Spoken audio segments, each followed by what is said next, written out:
Hi, everybody. Welcome to Astrology Unplugged. Me and my partner, Liza Jane Brown, welcome you aboard. Thank you. And lots of people here tonight, and we're real excited because we've been in the midst of this. I've been in the midst of this period of working with people who feel that they're stuck. And I've been having a lot of success with it and enjoying it. But I've reserved tonight for a very special purpose because it's happening so much. There's so much heavy duty stuff that I had to reserve a night for tonight to talk about what's going on globally and locally and what's going on with codependency. I will flash you right away with the schedule for the near future. Here we go. So you see, there's the monitor. We will be off the next 2 weeks, celebrating all the different things, and we will be back with you on that very popular day called January 6th. And we will see in January 6th if there's a second attempt at a coup. Notice that because I worked the schedule as it did, the Reverend Greg Keene has been moved down to February 17th. And after that, I do not know if we're going to go back to this schedule or not of working with people doing this, because I never know till Spirit tells me what to do. Ain't that right, Dr. Kim? Reverend Kim, I call her, yeah. Okay, well, tonight is going to be several things. And I'm so glad Liza's with me for so many reasons. Usually she's on the couch looking at me and just going, you got it, you got it. Usually that's what she does. Huh, Marcia? If you're new here, you should know the finger could get pointed at you at any time. You never know. All right. Now, tonight, I want to show you tonight's chart, which was done for 4 minutes after 8 tonight in the Attu area. Good heights. Good heights. Okay. Welcome, everybody. Katrine, I'm so glad that you're with us tonight from your group. Okay. Now, tonight we're going to, Waldo, so wonderful to see you. Tonight we're talking about two things. It may go over an hour and a half. We're talking about codependency, which has gone off the charts, and we're talking about a much larger scale renaissance that's happening. The end of the Dark Ages, the beginning of a renaissance. Is that big of a deal? And I know lots of you are walking around saying, what the hell's going on? And we're going to show you some of it. We're not promising you that we're going to find our way out of it. We're going to explain it to you. Anyhow, I want to start for a minute before we get to Liza with the chart of tonight's show. Now that used to go there, now it flips right to it. So you go right to the screen, which is good. This is tonight's chart. And you will notice in tonight's chart, Eris is right at the top of the chart. Eris is in Aries right at the top of the chart within 5 minutes, not degrees, minutes. So that means this is an Arisian talk in Aries. Secondly, there's a nice T-square to Jupiter in Aquarius. And these are so strong, I'm not even looking at the rest. The Jupiter in Aquarius is really all about us coming together, working together, bringing our spirits together, etc. But however, you cannot ignore the top of the chart as Eris sitting there. Let me remind you what she's like. Eris was discovered in 05 and once again in 06. She's kicking ass and taking names, and the other astrologers are just not getting with it. She is a body out beyond Pluto. She takes 540 years to go around. She is all about, I'm done putting up with junk. I'm done putting up with unfairness. You see that anywhere happening? This is where it's coming from. And with her sitting at the top tonight, she will filter everything that's said tonight into a new renaissance, and she doesn't care how it happens. If she's got to use distortive methods, she will. But she's very radical. She's heavy duty. And you see what the dark side of her is doing, a la Trump. And you see what the light side of her is doing, which is what we're trying to do tonight. So the reason that Liza was invited, besides 50 other reasons, is Liza's really good with societal analysis. She and I wrote in 2005. We met and we started writing articles about Pluto. She wrote some phenomenal articles about Pluto and what it would be doing from 2005 to 2021, 2022. The Pluto return is coming to us in 6 weeks. 6 weeks. Pluto is returning to where it started in 1776. So I wanted her to talk about any societal cycles she's seeing. We both see this as epical. In other words, this is big time change. This is not a change over a couple months, a couple years. We're going to look back at this much like we do the Renaissance and the end of the Dark Ages before. So with that, I want to give the floor to her, and we're going to be talking about how did we get here, where are we, and where are we going? Because she reads a lot of sci-fi, so she has a lot of thought given to what could be coming. Miss Liza, all yours. Hello, everybody. I'm really sure that a lot of you have some ideas already about what we're going to talk about, and you've been experiencing it. There are so many things going on in the news. Before we sat down here, I just looked through the major news feeds to see articles, and I wrote them down.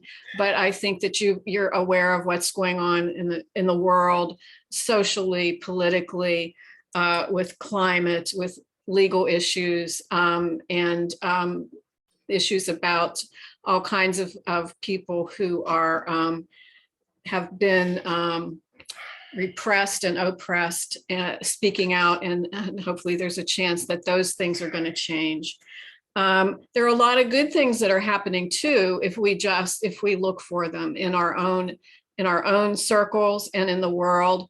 And we cannot lose sight of those either. There was an article in our local paper today, for example, this 95-year-old man who makes hundreds of wooden toys for years for kids every year, and he's still doing that. So there's all of that going on as well. Like I said, what I think we're going to talk about tonight is going to validate a lot of what you've been thinking and feeling, maybe put some words to it, help you conceptualize it.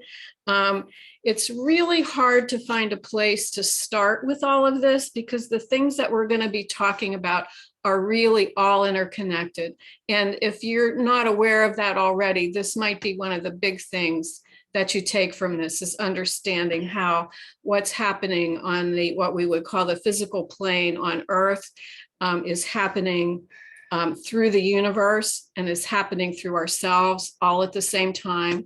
That's being more and more validated and confirmed by, those of us who've been spiritual for a while have had a pretty good sense of that, about how everything's connected, how our own actions influence what happens in the world, and vice versa. But physicists and scientists are starting to discover that on a quantum level, everything is related too. So that's pretty neat. If the scientists start speaking out about that, we're not going to have to talk about, well, why does astrology work so much? People aren't going to ask that, because they'll understand that the planets and the way they act is not only symbolic, but are part of the quantum nature of reality, and that things are consistent and happen at the same time throughout the universe, through different inflections of the archetypes. So, what do you want me to talk about next, my dear? It's so hard. The main thing is this. We're going to talk part two tonight about what we're seeing about individual and mass codependency. The USA is in the middle of flipping over on its head. That's obvious. The USA, let me show them what's happening in that chart, and then we'll come back to you. Okay. In the American chart, some of you have seen this.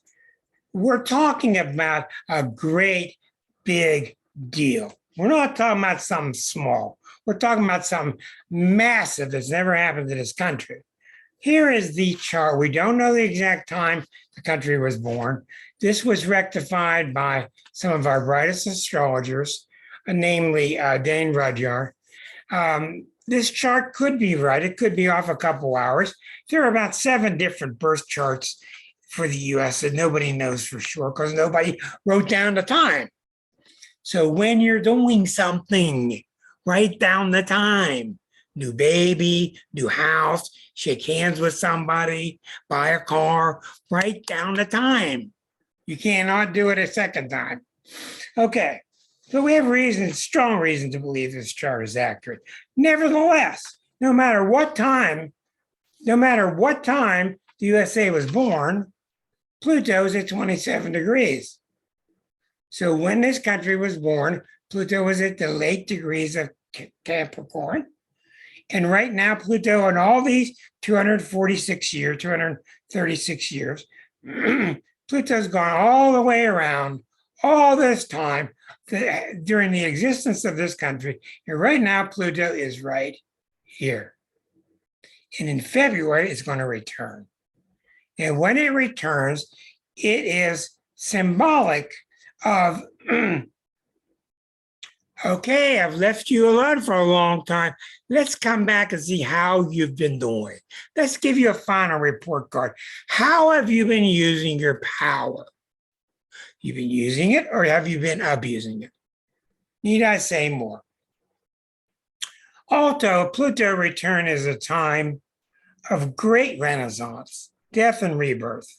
And another thing about it, Pluto, this codependency has a lot to do with this Pluto return because Pluto is very, very patient, and it's been very patient with a lot of us since 2008 when it entered Capricorn. And now what we're finding, she's been warning us and warning us and warning us for 15 years, 13 years. Now time's up.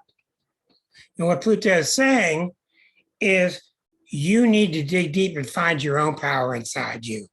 So what's happening at the national level is there's a lot of decay, there's a lot of disruption, there's a lot of corruption, et cetera, et cetera.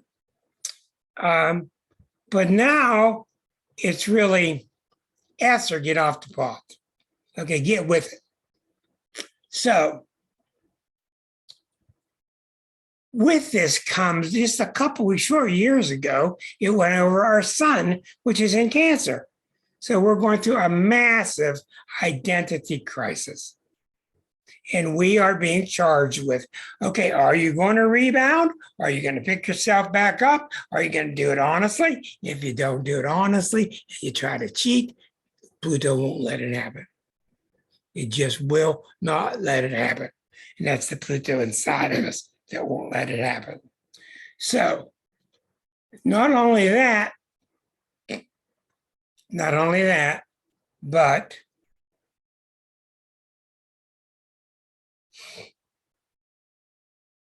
this is really major. It's unbelievable. It's almost comical that the planets would do this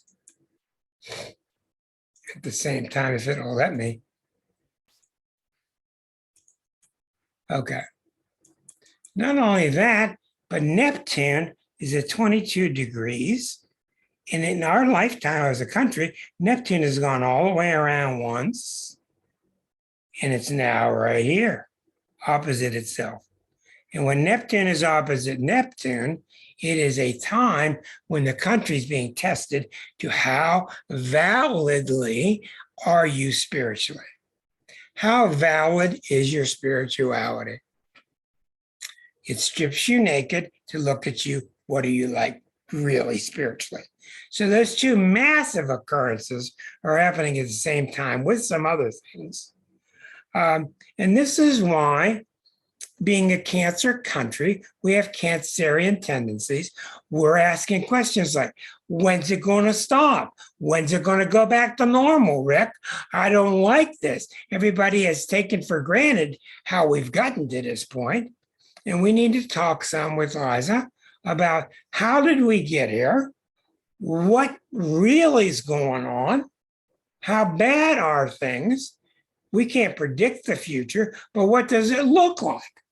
What does our near future look like? Those are the questions. Okay. All right. Well, let's see. Take your time. Okay. Rick and I first started really speculating about what Pluto was going to be doing in Capricorn in 2005. And when we really started thinking,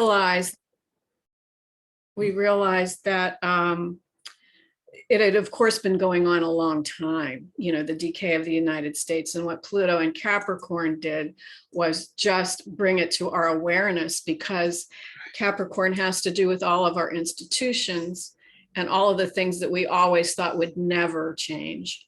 And as of 2005, we were all really, really rocked, because things were changing. The day after it went into Capricorn was the day that was the major bank that failed. And then they all started falling like dominoes. The Boy Scout scandals came out, the scandals in the churches came out, and there were so many. And Enron was not much before that. Yeah, Enron too. Right. So all of these things that these institutions and beliefs that we had were all of a sudden laid bare, and it was very disillusioning. But that was the beginning of the change, and so that we could see these things and start to realize that we had to find other ways of the world had to find other ways of doing things that would be more fair and more open.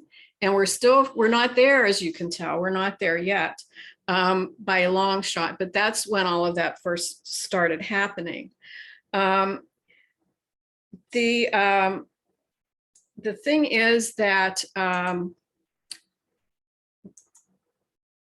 it's been predictable. If you were an astrologer and following this, you could have seen it coming. As Rick has often talked with you about Richard Tarnas's book, Cosmos and Psyche, where he goes through history and he shows you where the major planets are at different points in the history of the world, to show you the connections there. Another interesting point about that book is the title, Cosmos and Psyche, which he's talking about at the same time in these books, Cosmos being what's out there, and Psyche being what's inside of us, or what's inside of our collective being. But it's you cannot separate Cosmos and Psyche.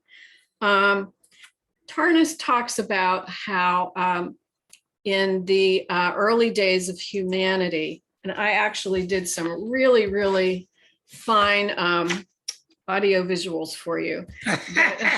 High quality. Oh yeah, and when Rick saw them, he said, "You can't hold those up," but I'm going to anyway. This is from the Reverend Kim School of Design. Because this is the Eris is at the top of the chart, and I can do what I want. Wait, I'm not ready yet. Anyway, Tarnas, and also an author that I'll recommend to you. And if you guys want more information about these people later, let me know, because I'm glad to refer you to what their work. But anyway, Charles Eisenstein and Richard Tarnas talk about how in the early days of humanity, the individual self was in the world. We had a permeable barrier around ourselves. We were all very much one with what was going on in the world. We were hunter-gatherers at first. We weren't planted in a certain place and planting crops to grow. We were part of what is considered the gift economy. We're on the road, and whatever we needed in the way of food or shelter or other resources was there for us for the most part. I don't want to over romanticize it, but that was much more of the lifestyle. And people, whether they called them gods or spirits or whatever, people were thankful to the gods and the spirits for whatever they found along the way to help sustain themselves. I'm not sure where I read this. I don't know if this is in Tarnas or somewhere else, but somebody, a paleontologist or a paleoarchaeologist, was looking at cave paintings from the early days of humanity, and was noting there was a painting of a person wearing like the mask or the pelt of a wolf. And he said, and this just like gave me chills. He said, in the world that people lived in back then, that shaman was not wearing the disguise of a wolf and not invoking the wolf. That shaman became the wolf in that time. They're so close. And that just, to think about that now is just so moving for me. So that was the kind of world that things were. And gradually, as people progressed in a lot of ways, and this was especially with the onset of agriculture and people settling down to grow crops, the self and people became more and more separate from the world. And the world became something more that we had to fight and master. And you can see the results of that now and where that has led us to famine and drought and tornadoes and floods and all kinds of climate change. So that tells us that, the whole environmental movement is certainly one of those things that we really need right now. So anyway, this first, I hope you all can see this. On this side is the self with the permeable barriers that is more one with the universe, and the one on this side is just an example of how separate we are from the rest of the world, and we don't pay attention necessarily. And you guys are all probably better at this than the rest of us, but we look at the weather and everything else as something that is outside of us that we have to battle every day, rather than trying to find ways to work with it. Then Tarnas talked about how that world, the worldview we have now, separates us from the transcendent. Can you see that all? That the transcendent is separate, and we look at God or spirit as something that's out there, that it's not part of us anymore. So it's more than just the world and this planet. It's spirit.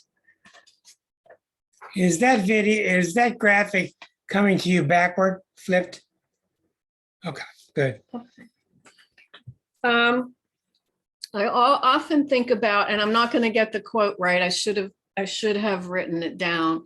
But T.S. Eliot talked about one of his famous quotes talks about from where we start, we travel on through our lives, and we end up back at the same place, only understanding it for the first time. So when I think about this whole thing about the permeable self, I think that that's the state that we want to try to get, we need so desperately and want so badly to get back to, but with this perspective that we have now at this stage of humanity, and understanding from a, maybe in our way, a higher perspective, what that's all about. Yeah, yeah. Well, one thing that's amazing is, if you don't know this, a lot of millionaires and billionaires are building massive shelters in the mountains inside, New Zealand? all over the country, in New Zealand, and all over the world. in the heavy rock formations. They're not only doing that, planning to run and hide from when all the stuff hits the fan, but the billionaires are having that millionaires tossed out. Get them out, pay even more. I want that hole in the wall good for me for 30 years, not just 20 years. So it's getting ridiculous. So at the same time, things are just getting so absurd. Things are getting better because they're getting smarter. Now, if you look at the USA's chart, it's an amazing thing because you got to remember, and this is really telltale, in the USA's chart, we did not know about Pluto or Eris. We did not know about Neptune. We didn't know about Uranus. So what they did, and they knew what they were doing when they formed this union, they put the sun next to Jupiter and Venus. This is all about riches, rich land, rich, new, fresh land. Let's just go and take all this stuff. Well, later on in the 1700s, 1800s, 1900s, these other planets start getting added to the chart. And it's no happenstance. Our real true nature started to come out. We started to see what our true nature was.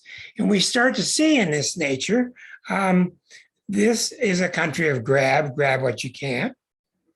This is a country of throw away stuff. If it doesn't work, you're no more use to you, just throw it away. So we got a lot of issues. And what's coming to play now, and it's coming so fast, is the Pluto return in February. Now you got to realize we've been writing about this for 16 years? Okay, ad nauseum. Writing and warning about it. To stand by and to start watching people get afraid, start watching people realize the delicate nature of the country, et cetera, has been shocking to watch it. We didn't know when it would happen. We didn't know when people would get it. So what I've done is this. When I deal with personal people going through Pluto ties, Pluto going over one of their planets, it usually goes over kind of slowly, comes backward, comes back over. It's usually about a 2-year period, a Pluto cycle for a personal level. That same level works at the country level. And what I've devised, and I've found it to be pretty true, is 4 levels of Pluto. There are 4 levels during a Pluto transit. Level 1 is ignoring it. That's when everything's shaking and you're going, honey, something's wrong. And oh, no. Yeah, something's wrong. Better go down the basement. No, nothing's wrong. Level 1, denial. Level 2, oh shit, I just looked in the basement. I just took my flashlight down there. It's bad. So, how bad? It's real bad. We got a lot of work to do. Clean up, dark, dirty work. This is personal, and this is also on the collective level. Astrologically, you would not believe how many people go through individual Pluto times and start their resurrection right after they start cleaning their basement. Literally. And I mean cleaning the basement. I'm talking about with a toothbrush. They're just cleaning everything to get out. That's extremely positive sign.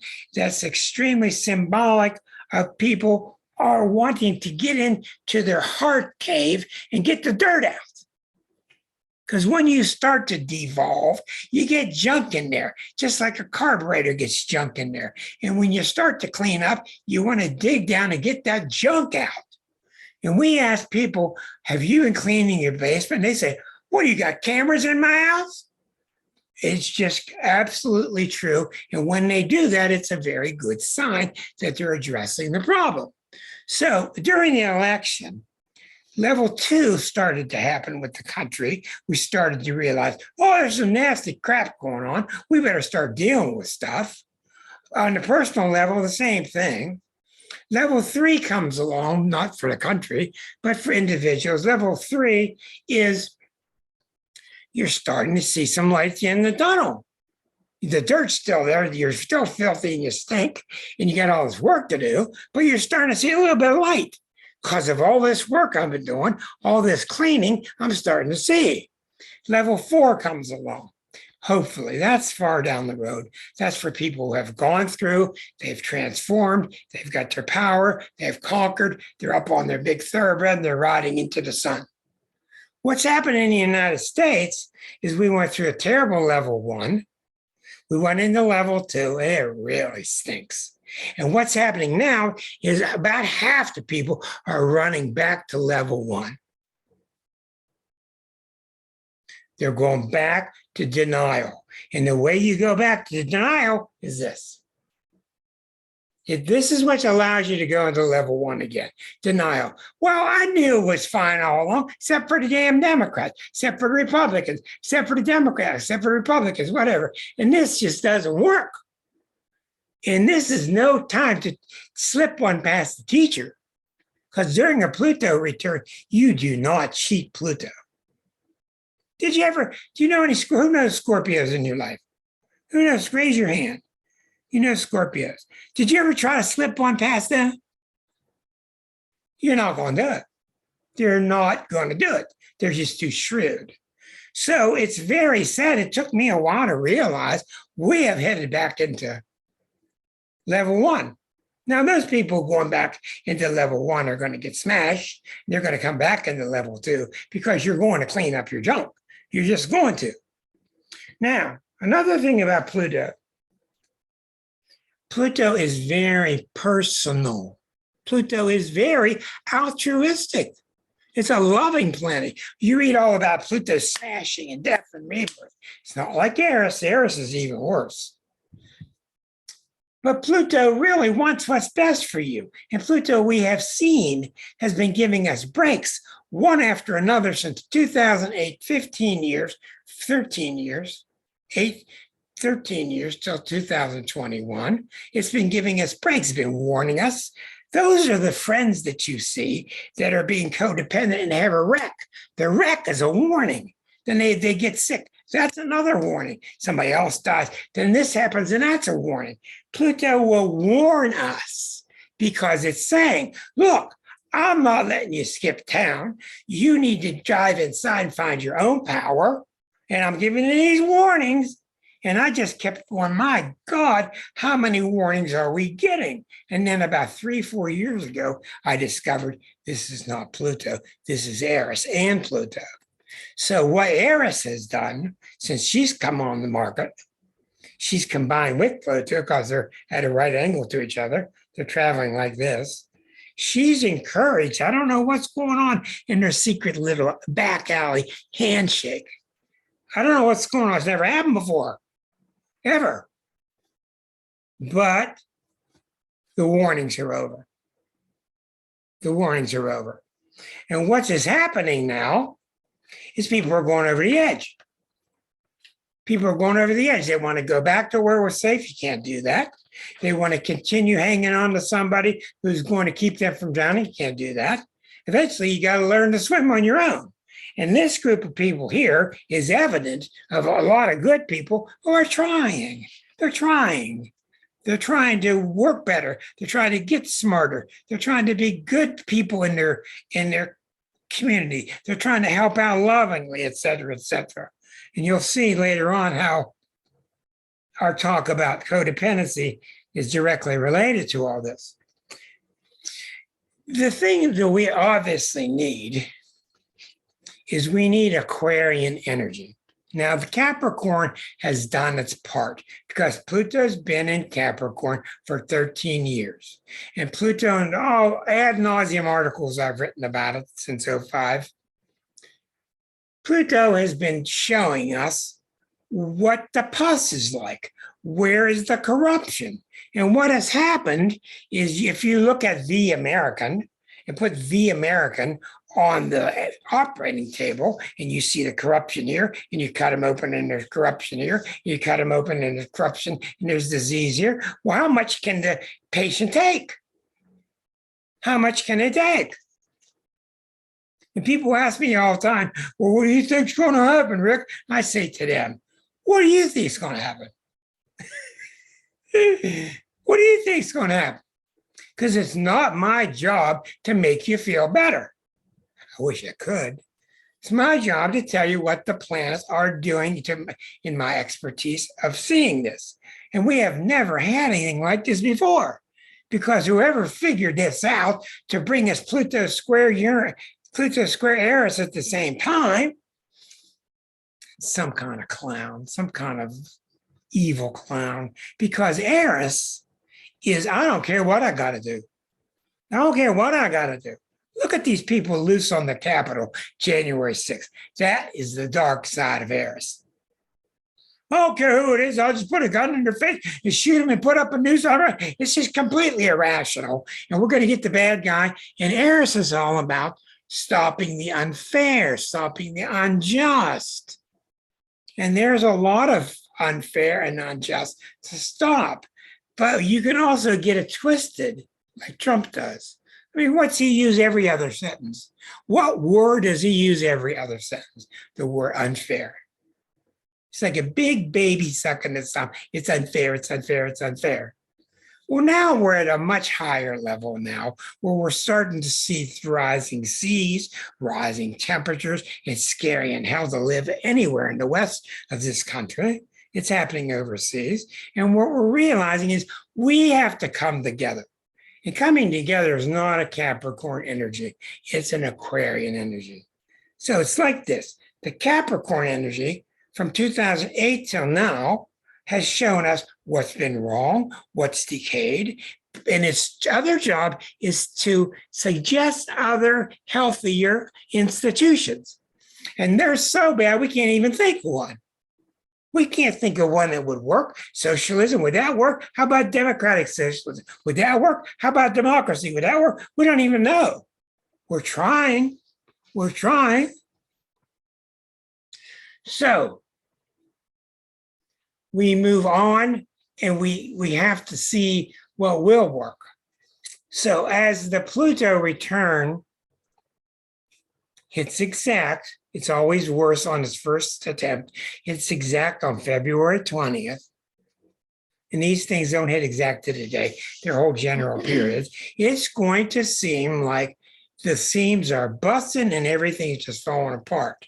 Now, the remedy to that, and I'll tell you the truth here, because you know this show, I don't BS you, I tell you the truth. The remedy to that is to get furious. The remedy is not to be nice about this. And I'm not talking about being mean to somebody. I'm not talking about hurting somebody. I'm not talking about charging the Capitol. But I'm talking about get off your ass and get mad and write letters or call congressmen or whatever. These happy people with all their money, you think that these two Democratic senators that are screwing their own party, you think they don't have big bulging bank accounts in Switzerland? You think this wasn't planned? They're throwing a wrench in the works. So what Pluto and Eris together are doing are saying, get mad. But we don't have any trouble seeing the Trump side get mad, and we're scared to death what they could do. And I'm all for taking the guns off of everybody. But what we have to do is get together in Aquarian fashion. Capricorn's done its job. What's left is Aquarius and Pisces. Aquarius is we work together with brotherhood. We work together because we're smart enough to see. This is Aquarius. We're smart enough to see if you got this and you got that, then you're probably going to get that. And people at level 1 are, if you got that, so don't worry about it, change the channel. Not Aquarius. It's too smart. It's a sign of ramifications. If you got this and these people are feeling this way, then what do you think is going to happen? What do you think is going to happen when you wait 7 years to fix the pipes in Detroit? What do you think is going to happen? What do you think is going to happen to your bridges if you just keep ignoring them? What do you think is going to happen to your foreign relations with other countries if you just keep screwing them? Yeah, we'll just keep lying to the American public, keep lying to the American public. That's okay. They don't catch on. Because Americans have proven if you lie to us and you sound confident and you sound like you'll beat up the bully at the door, that we're all for you.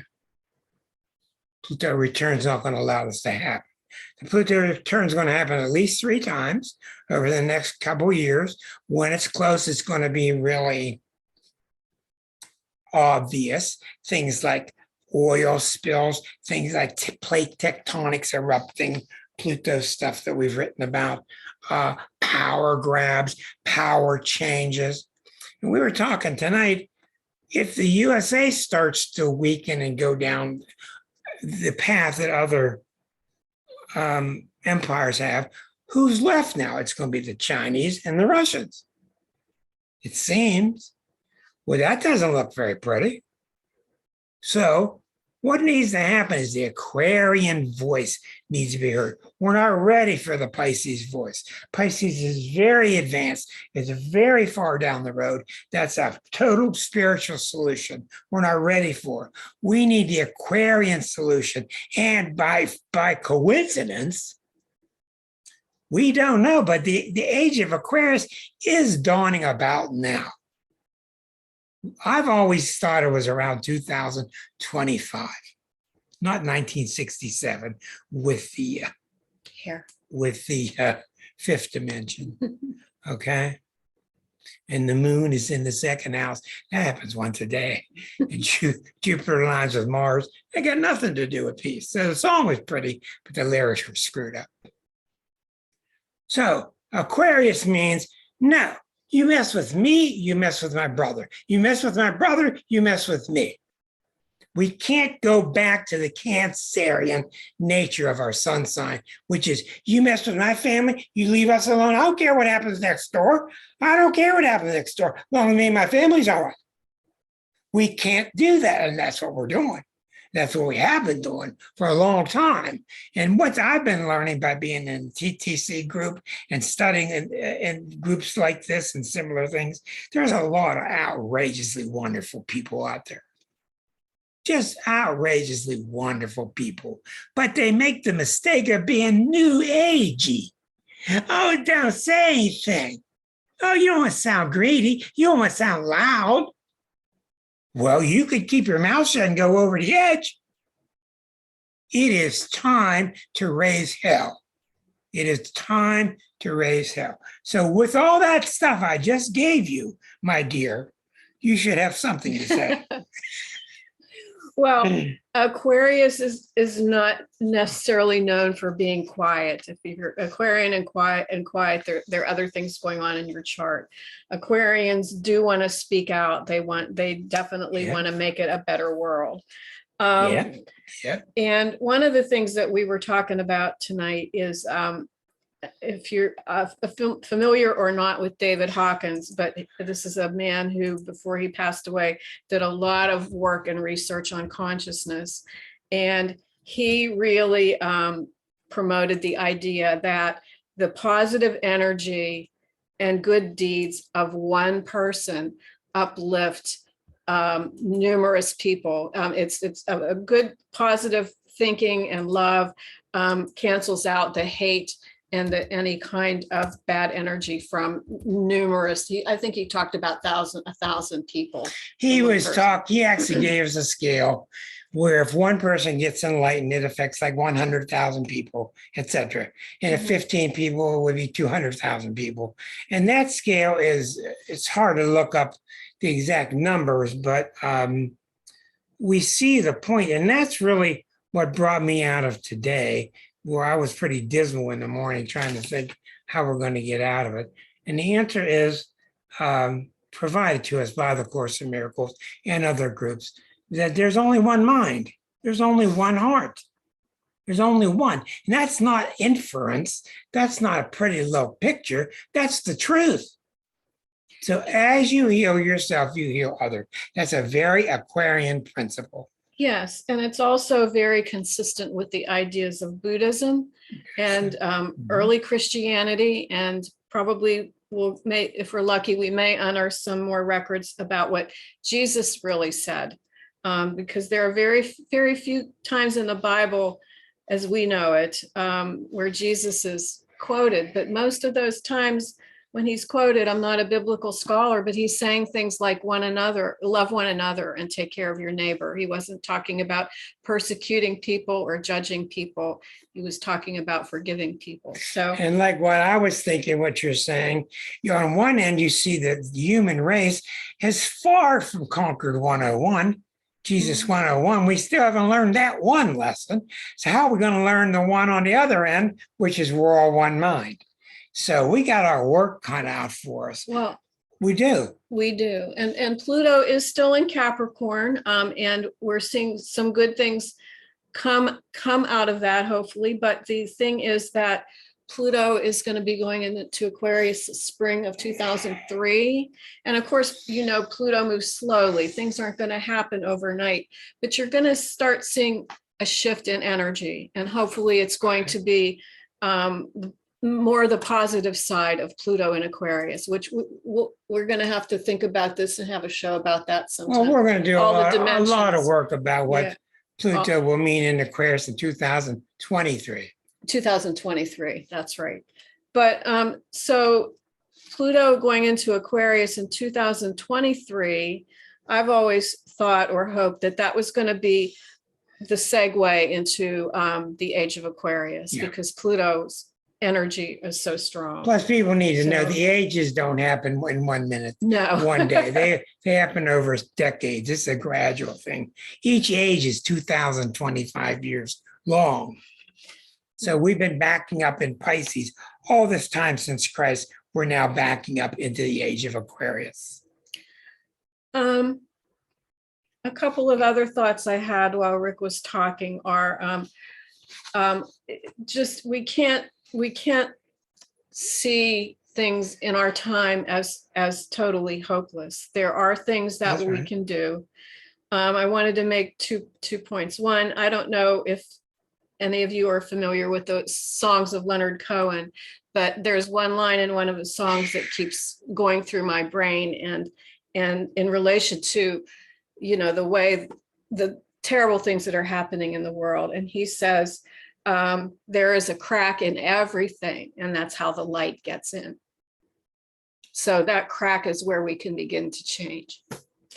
The other thing is, I read a book in the past year by a guy named Curtis White, and I was thrilled to find out that he was born on exactly the same day and year as me, which is January 24th, 1951. Of course, he was born in California, so as an Aquarian, he had full benefit of the counterculture to grow up in, whereas I was kind of growing up around here. So things were Southwest Pennsylvania. Things were a little bit different for us.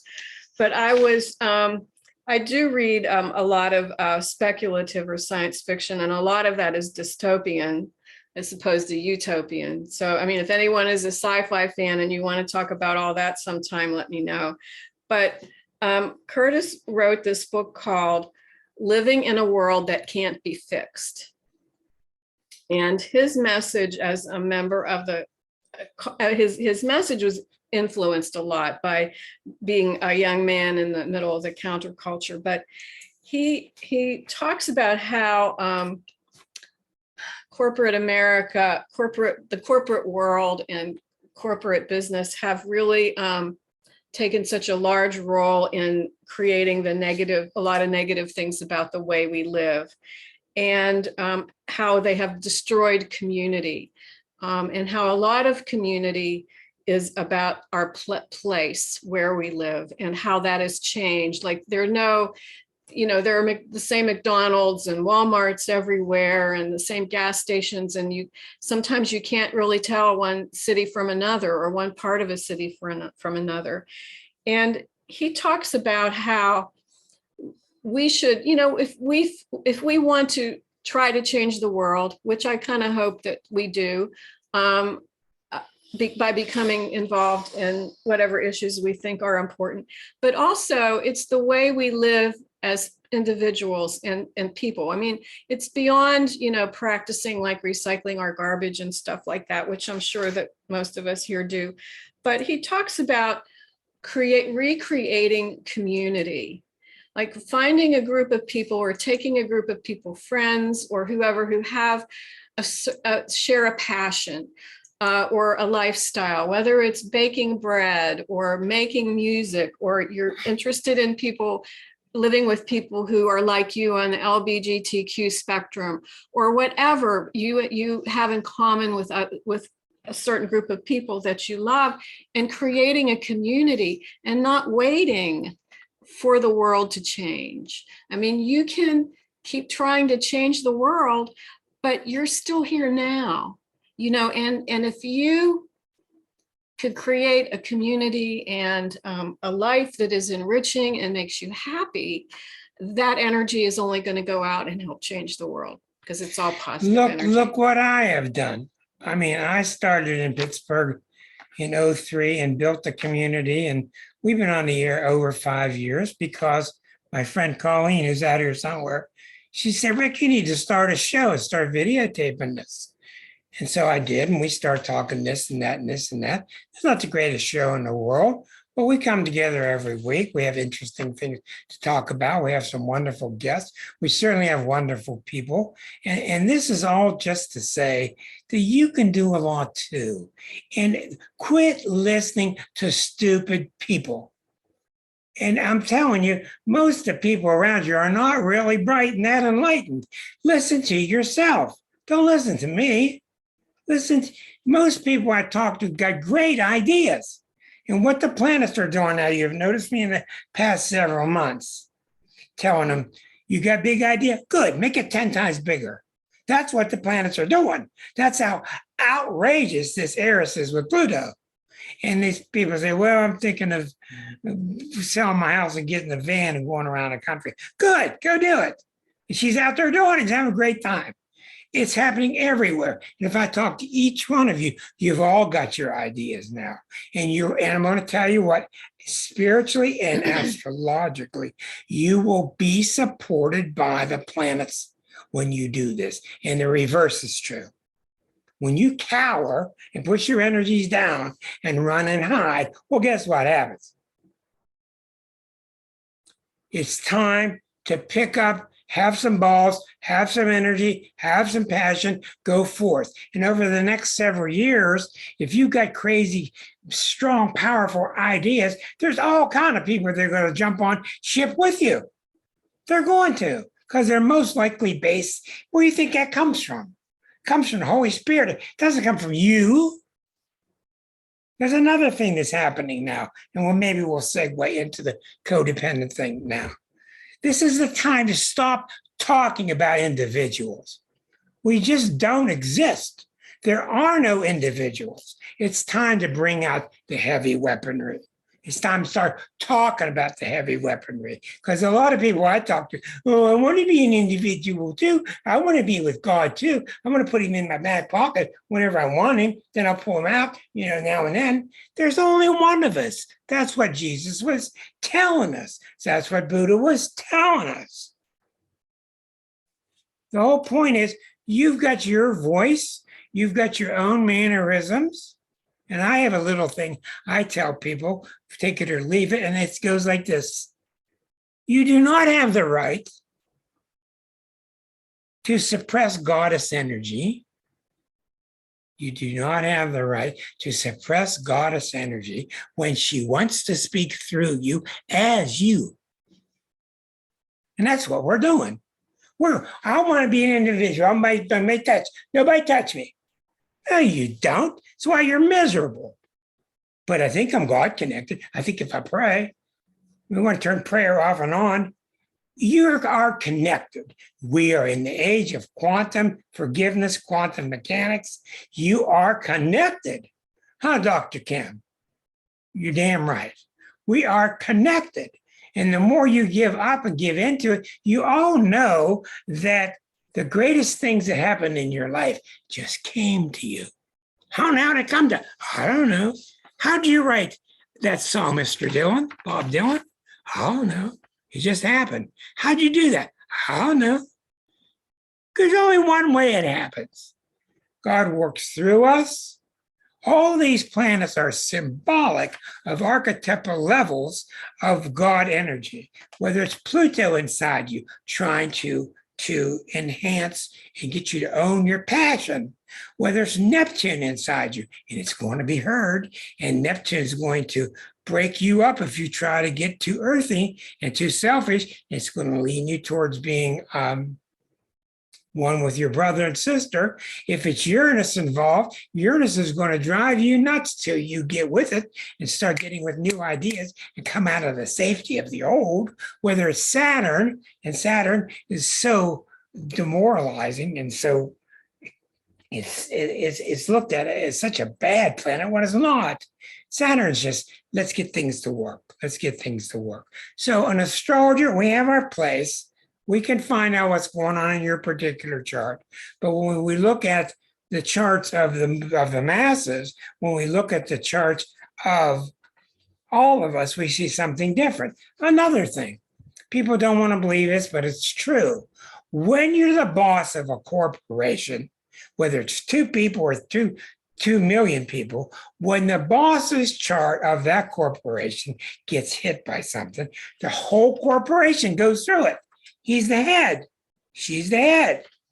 When the United States gets hit with a Pluto return, what do you think's happening to the rest of the world? People say, well, that ain't true. Well, look around. Look around. Tell me, do you not see Pluto return type of pressures going on planet-wide? Heck yes. So that leads us into this talk, because our phone is ringing off the hook, and it's really getting, I don't want to say frightening, because I expected it. But even though I expected it, it's still scary. And what's happening is the people who have become or have been codependent for a long time are in a lot of trouble. I wrote to you this week and I said, make a list for yourself of people you know who've been codependent or people that aren't. How many people raise your hand, please? Raise your hand if you've at least written a list for yourself, or you've thought about it some, about your relatives and your friends. Okay, all right. We're not going to say anything to these people, but it's an educational opportunity here. How many of them are you finding are really close to the edge now? A lot of people. And it's happening and it's scary. It is. But like my good friend Clarissa says, if they get taken over the edge, or Miriam asked me about it, if they go over the edge, it's okay, they'll be back. Good old Clarissa, they'll be back, and it's okay, they'll be back. Because what have I shown? What have I proven to myself and hopefully to this group after 43 years of hard astrology? We took this lifetime because we think we're less than. We took this lifetime because we look at God, we feel so inferior and so guilty that we'll take another lifetime, and you're going to work on this, and you're going to work on this, and you're going to work on being more polite, and you're going to slow down over here, and you're going to do this a little nicer. Why? There's only one reason we're doing it, is to enhance our chances at the pearly gates. Well, once I started realizing that, it made sense why the birth chart's the way it is. Then kept working at it. We've all seen it. Then I realized there are no pearly gates. It's a bunch of bullshit that we've been fed. Hell, heaven, bullshit, pearly gates. Next lesson. We're fine the way we are. I was talking to the group this morning about it.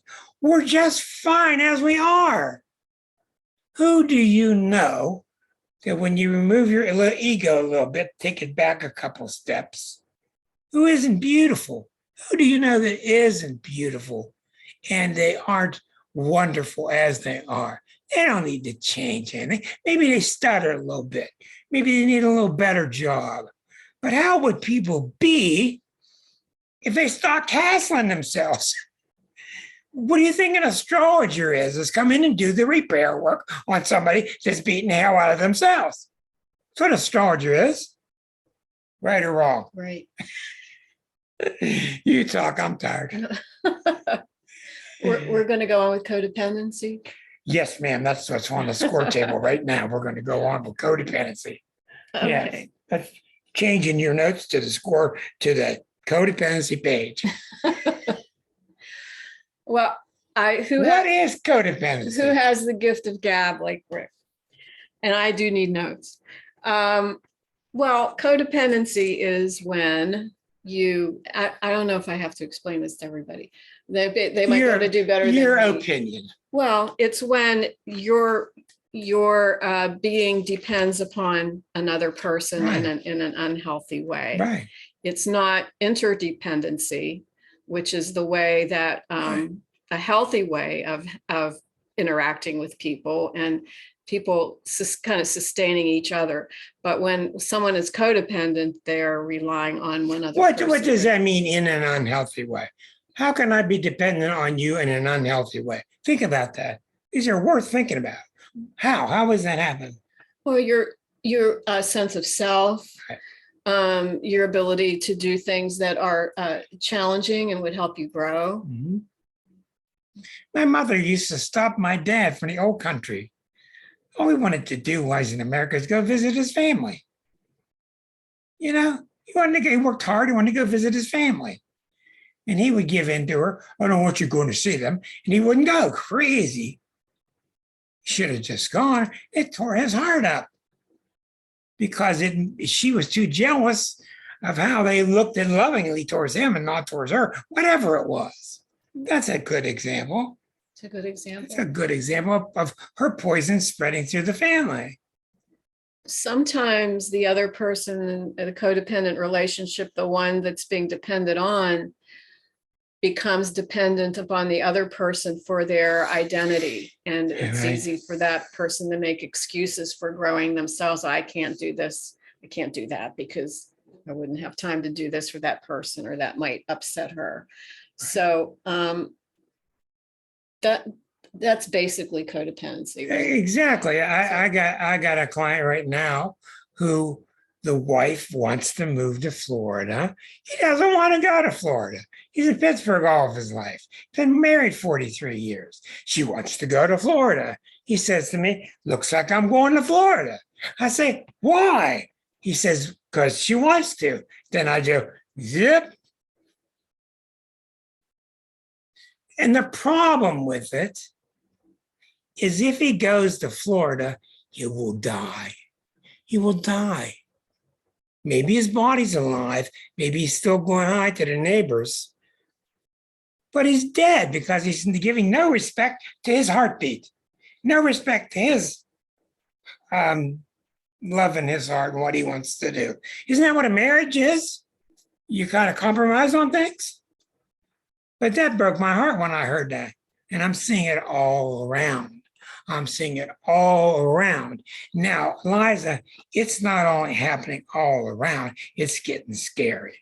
It's almost like there's this X factor that God's opening up this room. This is the destroy all support system headquarters. Hello. And that's what's happening. People are left and right losing their support systems, losing money. The person won't answer the phone anymore. The person doesn't want to see you anymore. This person's losing their health. Blah, blah, blah, blah, blah, blah, blah. It's happening everywhere. Who's saying it? You got to be seeing it out there. You got to be seeing it. Now, how does it happen? It doesn't happen because God opened some room that said we're going to start cutting off dependent people. The way it happens is the Pluto inside of you gets sick of hearing it. The Pluto inside of you. You see, some planets will be pushed around, but some planets have their limit. And one of them is Pluto. And what Pluto does when you're just not listening, when I've warned you through 3 car wrecks, and I don't want to warn you through a 4th one, I will stop you. I will send a Mack truck in your lane. I will stop your paycheck. I will cut your relationship off with so-and-so. I will cut you off to show you that if I got to get you down to just you, then maybe you'll look and see, God, I can depend on myself. And a lot of people are codependent, have to hit the bottom before they start up. That just happens. Don't you think? Yes, for sure. You could talk about the purity of Pluto and Pluto's intentions and all of this. Pluto is very pure, and Pluto is the garbage man. He's so pure that he's willing to do the garbage work. That when the pus comes out, when cysts come out, when cancer comes out, Pluto is the planet that causes that. It causes the toxins into the bloodstreams, into the lymph. Pluto is the one bringing out the poisons. And then who you think when the garbage truck comes down the street? That's very Plutonian. It takes it away. And just think what your life would be like if it didn't. Now, add on top of that, that's being squared by Eris. And Eris is fanatical. She's just fanatical. And she wants things just now. So what's happening is I'm going to take a leap of belief in myself and just tell you this, because I've been watching this for a long time. There is something very special at work now. I don't know. I think it's Pluto square Eris. I don't know for sure. It definitely seems to be increasing as we get closer to the February 20th Pluto return. Now, if this keeps up, it's my opinion, you're going to see this increase and increase as February 20th happens.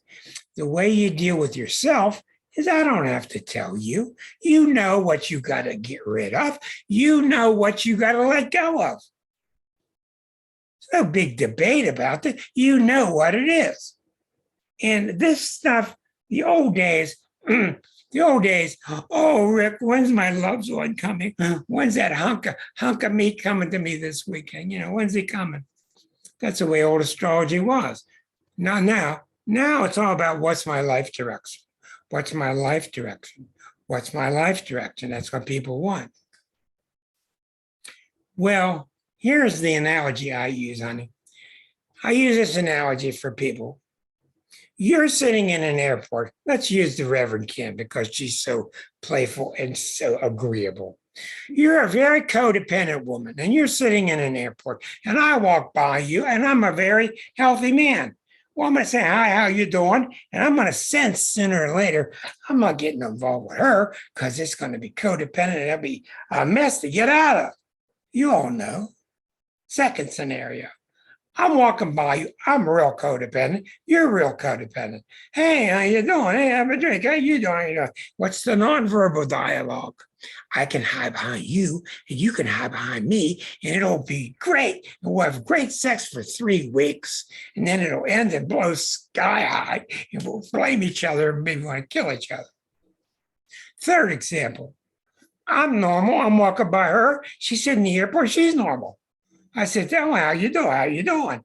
Is that nice? Isn't that nice? How's our things?" And we might get along pretty good. We sense things are pretty good. Go out on a date. We might not. But that's what happens. And what happens is also parallel to that image I give all the time of an aircraft carrier. When you're waiting for Mr. Right to land, if your aircraft carrier is full of junk, he can't land. He wants to land, and he's going to land to the degree that you have let go of your junk. Period. This has got nothing to do with a nice planet. Venus is hitting you this weekend. Here comes hunka-munka. It's not. People come to you. Money comes to you. Jobs come to you. Love comes to you when you let go of your junk. So all of a sudden, I get all the planes off the surface of the aircraft carrier. Now the guy that's been up there hovering, going around in circles, can land. And that's exactly how it happens. And you won't believe the stories we got for you. You will not believe the stories of how almost instantly you let go of your junk and they appear. It's just what happens. People tell me all these wonderful stories. And I say, "What'd you do the day before?" "Oh, nothing." "What'd you do the week before?" "Oh, nothing." What did you do the day before?" "Oh, I broke up with that guy." See? That's what it's about. It's not about lovely Venus brings you with a Jupiter boyfriend. It's not in Cosmo magazine. It's about you letting go of your junk, because when you let go of your junk, the life energies flow through you. God's energies and grace come through you, and the other person sees it. It's called a light in your eye. That light in your eye doesn't come from everybody. It comes from you getting rid of your junk, and the love flows through you. So that's what I got to say, damn it. What do you think? That's a good place to. Good pause. Yeah. Pause, please. Yeah. That's how it works. I have a note here that's, I think, really important to talk about. It's called no judging. And I really think the number one reason that we're in trouble around the world is we've had really pathetic religions. And I don't mean, some people have the effort. Some people love to see their brethren. They love camaraderie. They love to have the bake sales. They love to pray to a power that's hard to describe. But now we're seeing we want to be it. We're learning through working with stones and through working with quartz, or through working with Reiki, or working with massage. We're saying everybody. We're learning we are it. We are it. Exactly. And we're learning that there's another way of looking at what Jesus meant. And maybe people that wrote the Bible down for him didn't get it right. But it sure as hell it seems like that's what he was writing about. You can do what I have done. I don't care who you are. You can do what I have done, and even more. That's what he said. That's pretty incredible. So the answer to all this stuff that we're talking about tonight at 9:17 is to clear our plate. The answer is to get rid of our junk. Now, who does not know what junk they need to get rid of? Nobody raises their hand. It's not easy to get rid of your junk. Sometimes you have to have your junk identified. That's what I do. I also tell them when the junk's going to come to the surface. And I have the wonderful privilege of most people I work with now are really right on it. They're working on it. Almost everybody I work with, they're coming to me and we talk and they go, phew, and it's just great to watch it. But it took them years to get there. It took years to get there. And that's why I say to you, what we're doing a lot of in this world is expressing our opinion. You think you have a right to this or a right to that? There are no rights. Anybody's right. We're all hung up on what this person's opinion is. Well, what's my opinion? What's the Bible's opinion? And what we're all learning is we're already right the way we are. We know what we need to do because most of the stuff that we want to do is based on the love that's in our heart already. True or false? True. Okay. So if you got anything to add to it, please do. Well, I'm just thinking as Rick's talking about all this, about how we're either motivated by love or fear. And right. When we can think about it in those simple terms, it makes it much easier to be aware and to do our best to do what we are doing in this world out of love. Here is the story. Thou shalt not judge. We were taught that if we behave like Jesus behaved, we would get and be like Jesus. It doesn't work that way. So when we judge, we feel terrible, we feel bad because we're breaking the rules. Thou shalt not judge is not meant as a rule that you should obey. It's because when you judge, you're always wrong. When you judge, you're always wrong. Always, because you can't see everything. You just can't see everything. And so we stop judging, not because it's the right thing to do, but because it doesn't work. And I was talking to the group this morning, the spiritual group this morning, and I was remembering being a Catholic, being raised as a Catholic little boy and being 7 years old and wondering, coming out of confession and wishing I would get hit by a truck. at age 7. I wanted to get hit by a truck by the time I got home, because by home I surely will have sinned. And if I sin, I'm going to hell. So hit me while I'm pure. Just crazy stuff. And then I was thinking about how this church worked. And what did they do? They had me inspecting all the time. Where's my poison? Where am I wrong? Where am I guilty? Where are my sins? That's what I was always looking at, staring at. This group's the opposite. They're teaching me there is no sin. You didn't do anything wrong. It's complete opposite. So you can see that all the people you're talking to during the day, people are really, they're really one sentence away from always saying, should I do that? Should I do that? Should I do that? And we think we're free. We think we're free, and we're not free. So again, I return to the statement I came to earlier. We are fantastic the way we are. Now, how many people kind of had the thought that you were, but you weren't acting on it? How many people kind of had the thought that you were darn okay? Come on, put your hands up. How many people kind of thought, I'm really okay, but for some reason I started thinking I wasn't, you know? Anything else, honey? Okay. And the biggest thing, my God, the biggest thing I've seen is how people feel guilty for breathing. This new age crap where we all have to be so nice and prim and proper and use the fork and the knife and do it just right, and, you know, and eat nice and no anger, no nothing. It's just crazy.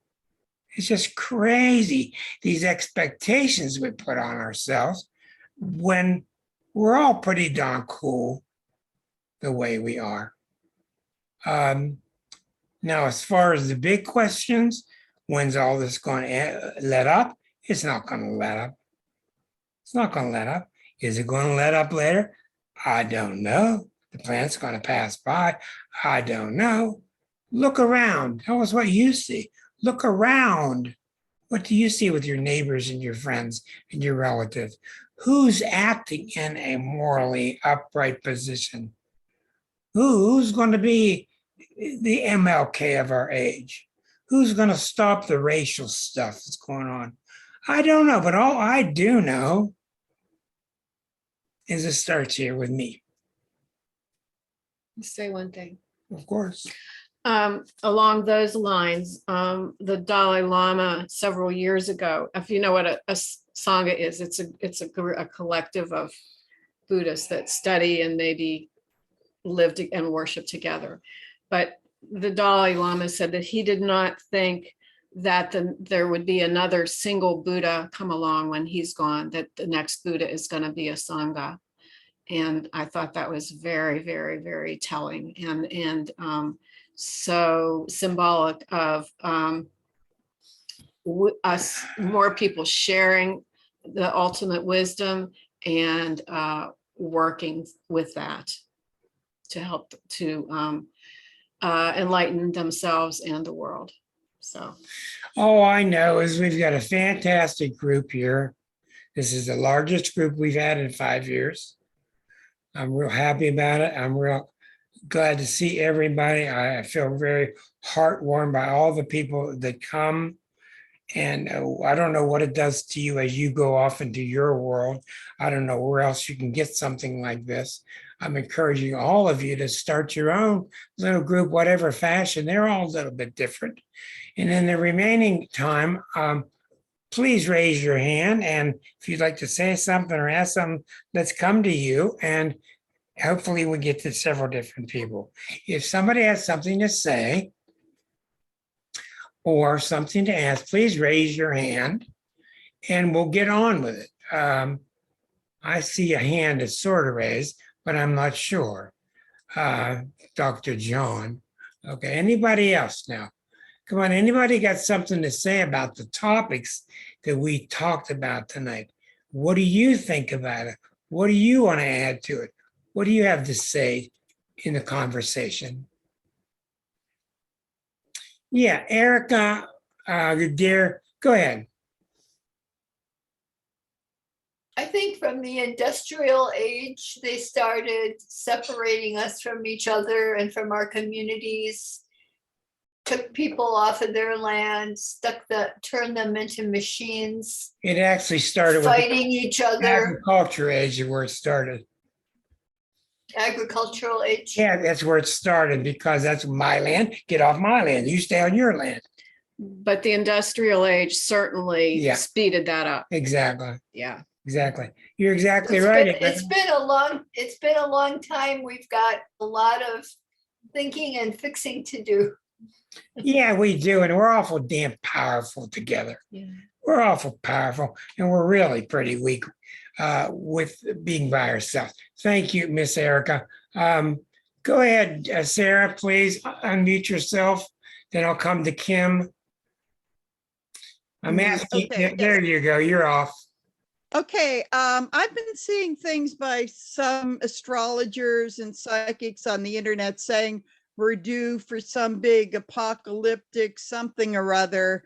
They are not specific. It sounds a little QAnon-ish to me about, and it referring to Pluto returns, but it's going to all be torn down so we can have the Great Awakening. Sarah, this is very likely. We were talking about tonight. We're being honest with each other. It's very, very likely with this. Yes, it's very likely we're in for big time, massive floods, etc. Huge earthquakes. Yes, it's no pipe dream. This is the realistic way at which it's pointing now. And that's just the truth. And it's Pluto purifying. Yeah, that's what it's doing. Yeah, that's right. You ever notice when a pipe system gets cleared out, the junk's got to come out first. And then we look for the clarity. Thank you, Sarah. I hope to God that those people are wrong. Yes, Reverend, go ahead. You are. All right, that's it. Thank you. Thank you, Rick and Liza. I just wanted to say, I think, Liza, you mentioned something about we feel it. And at this time, as the extensions of God that we are presently, we are called to stand up on our hind legs, to not be what we thought God was, or to be as God knows we are.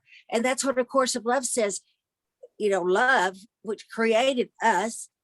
If we think we know what it is, we're as dead wrong as if we think we don't know what it is. But we know when we feel it. And this is an inside job, and we are called upon to respond and experience in the moment too. Yes, I totally agree with you. I feel that there's so many mixed messages in the world out there. We have trouble figuring out what is right and wrong and what's best and what's not in our own hearts, because everything is so complicated. And the only thing that we really have to rely on is to be quiet and listen to our hearts and do, and act upon that, because we can't really trust anything else. The one thing I know is exactly what you're saying. The number one thing we need before husband, children, family is we need that link here. I don't know what you want to call it. I don't care how you get there. There's a zillion ways to get there. But we need that link to the Holy Spirit, to the universe, whatever you want to call it. We need that link. Dr. John's been doing a lot of work. I'm going to come to him and ask him a question, because Dr. John is a very close friend, and he's been finding out through his own research that through heavy education work, that it's all a matter of emotion. Very much so. What have you found, John? Very much so. I mean, I want to keep it short, but I found out that I can read so many books, but it's the real learning that I've come to in these past few years is that it's all about emotional intelligence, social emotional learning. Because information, it's like what we say, power is nothing without control. Power is nothing without wisdom. I say real power comes from being emotionally grounded, like being aware of your emotions and not letting them run you. So often people are in reaction. They see things on the news just like what you're saying. Like somebody reads something on the news, oh, the world's coming to an end, there's going to be massive flooding and all. That may or may be not be true on some level, but notice our reaction. Like, I think in order to really, really be able to be in a state of where we're healers, where we're making a difference in the world, we really need to check in with our emotions and, like tuning into this, rather than just like letting all this stuff hit us, and then we're in a state of constant reaction to it. So getting grounded emotionally. Do work on yourself in terms of. Very good, John. And I'll come to you next, Joseph. What I often ask people is an interesting question. Do you think God has your back 5%? Do you think he's got your back 50%? Do you think he's got your back 100%? Or do you think he's got your back 0%? Because a lot of people are acting like he just doesn't have your back. And I know when I shut up and give things to him, it's 100%. Joseph, go ahead. You are unmute yourself, and you are on now. Yeah, I guess when I'm seeing how you're describing that, I'm seeing that solution is learning to be in integrity. That heart, that connection and integration with spirit. That's recognizing that codependency isn't an integration of my total being. Exactly. Is. Exactly. And I can't tell you how good it makes me feel to come out in front of this group 252 times with my imperfections, with my big mouth, going on the limb that I go on, and I do have some astrological knowledge. But how good it makes me feel to have your trust, to know that you think that we're here and we're trying to make a difference. And all I'm saying to you is we are trying, and we're grateful that you come with us, and we want to encourage you to do your own, because don't listen to this other stuff. I mean, turn the TV on for a while, for the channel. You'll be turning it off in a few minutes. We love you all. Thank you all so much for being with us tonight. This will be on YouTube in a couple hours for tomorrow. You can type in to YouTube Astrology Unplugged episode 252, and you'll see it. We thank you so much, and I thank my special guest, Liza Jane Brown. Thank you, Rick. And it was so nice seeing all of you. And thank you for your kindness. Glad you're here. Be safe, everybody. Be safe. Have a wonderful Christmas. We'll see you on January 6th, and it will be no more uprising. I guarantee you. We're taking a few weeks off. See you 1/6. And I'm not talking about my birthday. Well, Merry Christmas. Merry Christmas. Merry Happy Christmas, birthday. everybody. We love you. Merry Christmas. Holidays. Bye. Merry Merry Christmas. Christmas. Bye.